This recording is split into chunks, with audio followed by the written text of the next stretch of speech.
Hey, I wanted to chat with you guys. It is a weird little setup I have going on. I'm at this hotel that I'm about to check out of. I'm in San Diego at the Hard Rock Hotel. I was here for an event that Kia hosted. They invited me out to a really fun event. More about that later. But I wanted to talk a little bit about something that's been going on. And I wanted to do a video version of this because I wrote a blog post that I shared earlier today, which was really hard to write and even more difficult to share, because I think the conversation of mental health is still, there's that stigma of there's something wrong with you. Even when there is something wrong with you, we don't always like to share it, and you feel very raw when you open up to discuss mental health challenges, struggles. It's very difficult, and I'm finding it very difficult to talk about. But I'm also finding that it is important to talk about because we are all struggling up in these streets. And yeah, I will post the link below, but I wanted to do a video version to just have it on record that I can do this and I'm able to do this. So you'll have to excuse my makeup free face. And I brought 3 lip glosses on this trip and cannot find not one of them. Not one lip gloss am I able to locate. I don't know what I did with them.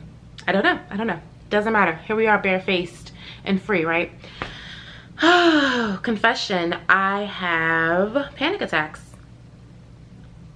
I don't know why. I'm not able to locate a trigger. I don't know. My very first one happened about 2 weeks ago. I had booked a solo trip to Phoenix. I've never been to Phoenix before, and I was so excited to be able to go. Everything was working out. I had a friend who allowed me to stay with her parents for free. I had a free car. I had free opportunity. Like, it just financially, it was great. The timing was great. Everything was working out, and I just knew this trip was going to be incredible. And in many ways, it was.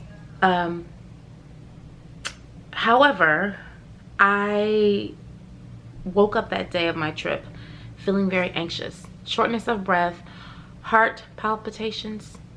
Is that the right word? My heart was beating really, really quickly, and I could not get a handle on it no matter what I did. I ended up going to the airport and had a panic attack right in the middle of the line. I got faint.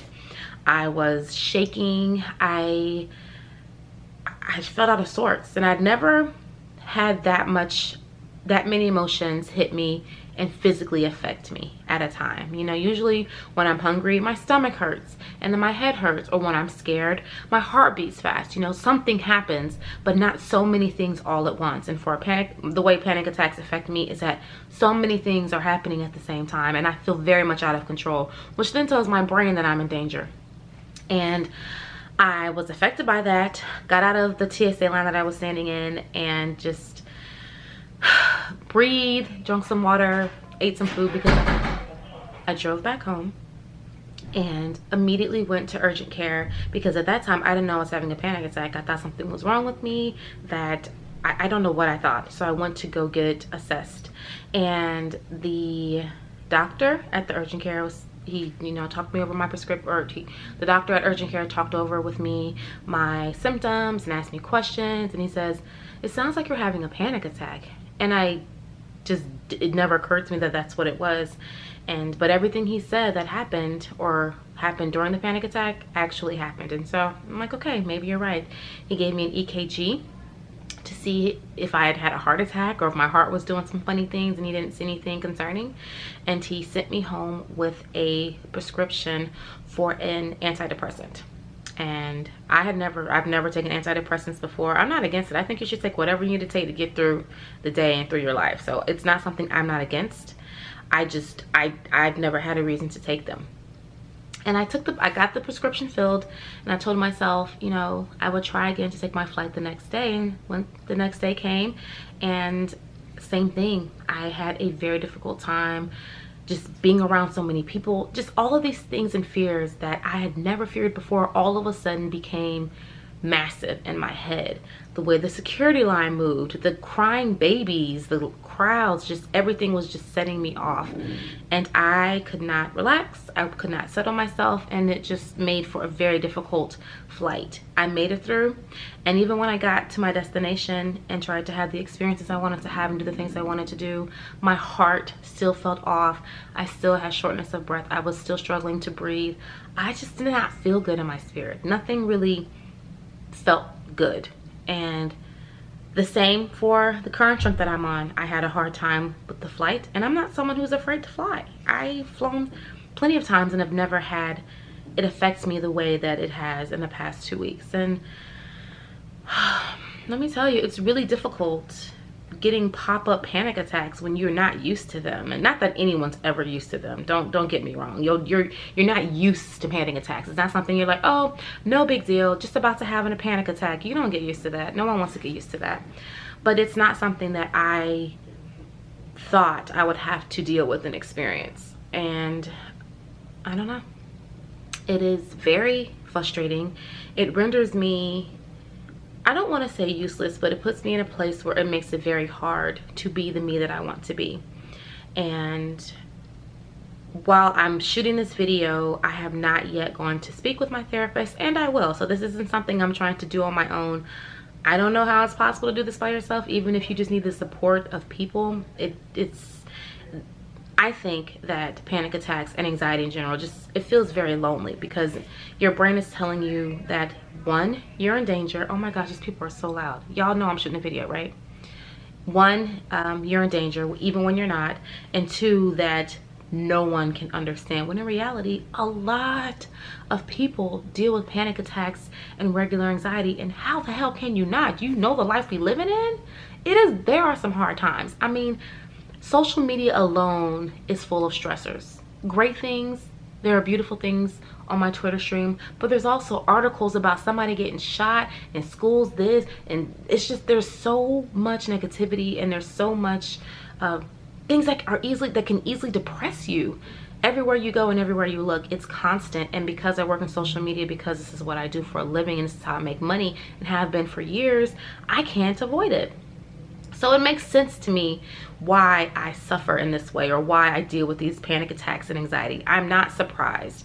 It's hard. Life is hard for all of us, and we have different levels of, we define hard differently, but everybody has their own version of hell, or their own version of torture and panic. And so I understand it and I get it, and I just hate that I have to experience panic attacks. But I also think that maybe they're a sign for me to communicate this to other people who may understand, or to help provide empathy for those who don't understand.